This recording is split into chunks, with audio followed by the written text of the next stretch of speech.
Hello friends. இந்த week வந்து நம்ம என்ன மூவி பார்க்க போகிறோம்னா ஜேம்ஸ் பாண்டோட மூவி. சார் ரோஜர் மோர் அப்படின்னு ஒருத்தர் இருந்தார். அவர் வந்து ஒரு 5 படம் கிட்ட ஜேம்ஸ் பாண்ட் படம் பண்ணியிருப்பார். இதில் ஒரு ஃபென்டாஸ்டிக் ஆக்டர்னு வச்சுக்கோங்களேன். அவரோட sense of humour, dialogue delivery எல்லாமே ரொம்ப ஸ்டைலிஷாக இருக்கும். ஜேம்ஸ் பாண்ட் மூவிஸ்னாலே அவங்க வந்து நிறைய ரிஸ்க் எடுத்து ஸ்டண்ட்ஸ் எல்லாம் பண்ணுவாங்க. ஃபார் எக்ஸாம்பிள் வந்து டேனியல் கிரேக் எடுத்துக்கிட்டாலும், பியர்ஸ் பிராஸ்னன் எடுத்துக்கிட்டாலும், இவங்கெல்லாம் வந்து நிறைய ரிஸ்க் எடுத்து அவங்களே நிறையா ஸ்டண்ட்ஸ் எல்லாம் பண்ணியிருப்பாங்க. ரோஜர் மூர் வந்து அப்படி கிடையாது. அவர் வந்து அவரோட ஸ்டைல், அவரோட டயலாக் டெலிவரி, நிறையா ஒன்லைனர் பஞ்ச் எல்லாம் இருக்கும் அந்த இதில். அதெல்லாம் வந்து சூப்பராக பண்ணி ஒரு எக்ஸலண்ட் ஆக்டர்னு வச்சுக்கோங்களேன். அவர் நடித்த 3 ஏக்கர்ங்கிற படத்தை பற்றி தான் இன்றைக்கி நம்ம பார்க்க போகிறோம். இந்த படத்தோட ஸ்டோரி என்னென்னா, ஓப்பனிங் சீனில் வந்துட்டு ஒரு 3 ஏக்கர்னு ஒன்று ஸ்பேஸ் ஷட்டில் ஒன்று காட்டுறாங்க. அந்த ஸ்பேஸ் ஷட்டிலை வந்து ஒரு பிளேன் ஒன்று கேரி பண்ணி போயிட்டுருக்கு. திடீர்னு ஒரு குரூப் வந்துட்டு அதை வந்து கடத்திட்டு போகிற மாதிரி காட்டுறாங்க. அந்த ஃப்ளேம்ஸில் வந்து இந்த பிளேன் வந்து வெடிச்சிருது.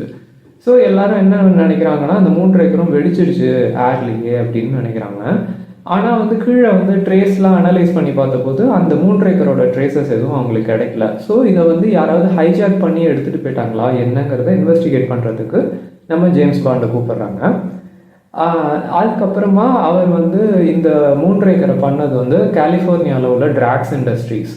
ஸோ நம்ம வந்து நம்மளோட இன்வெஸ்டிகேஷனை வந்து ட்ராக்ஸ் இண்டஸ்ட்ரீஸில் போய் என்ன நடந்தது, எதுக்கு வந்து இதை எப்படி தயார் பண்ணாங்க, அந்த ஆஸ்பெக்டில் அவர் இன்வெஸ்டிகேட் பண்ண போகிறாரு.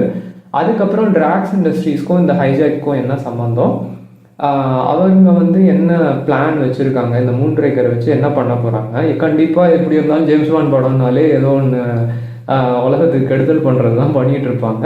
அதுலேருந்து எப்படி ஜேம்ஸ் பாண்ட் வந்து காப்பாற்றினார் அப்படிங்கிறத ரொம்ப இன்ட்ரெஸ்டிங்காக வந்து கொண்டு போயிருப்பாங்க.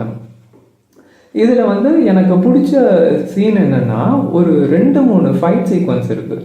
இப்போ வந்து நம்ம மிஷன் இம்பாசிபிள் சீரீஸ் அதிலெல்லாம் வந்து பார்த்திங்கன்னா, டாம் க்ரூஸ் வந்து இன்றைக்கி இருக்கிற டெக்னாலஜியில் நிறைய அட்டம்ப்ட்ஸ் வந்து ட்ரை பண்ணி அதுக்கப்புறமா அவரை வந்து ஃபைன் டியூன் பண்ணிக்கிட்டு அந்த மாதிரி பெரிய ரொம்ப ரிஸ்கியான ஸ்டண்ட் சீக்வன்ஸ் எல்லாம் பண்ணுறாங்க இல்லையா.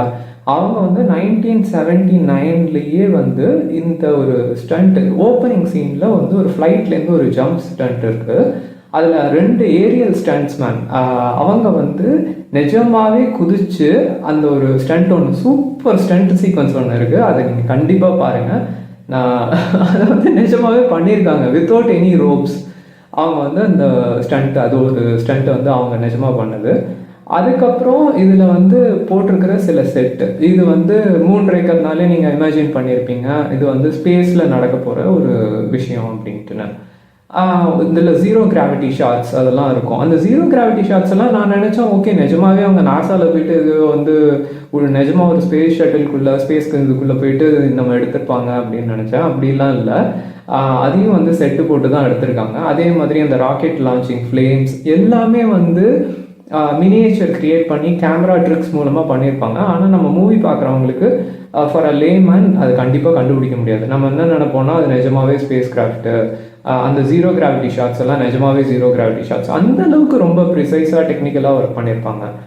அதுக்கப்புறம் வெனிஸில் ஒரு போட் ஸ்டண்ட் ஒன்று இருக்கும், அதுவும் வந்து சூப்பராக இருக்கும். அந்த மாதிரி நிறையா ஸ்டண்ட்ஸ் எல்லாம் இதில் வந்து கலக்கியிருப்பாங்க.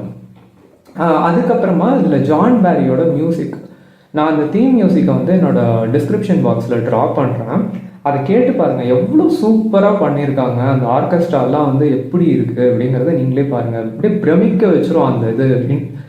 இன்டு த ஸ்பேஸ் அப்படின்னு ஒரு இது இருக்கும் தீம் மியூசிக்கு, அது ஒன்று. அதுக்கப்புறம் வந்துட்டு இன்னும் ஒரு சில தீம்ஸ் எல்லாம் இருக்குது. நான் எல்லா தீம்ஸுமே அதில் டிஸ்கிரிப்ஷன் பாக்ஸில் ஆட் பண்ணுறேன்.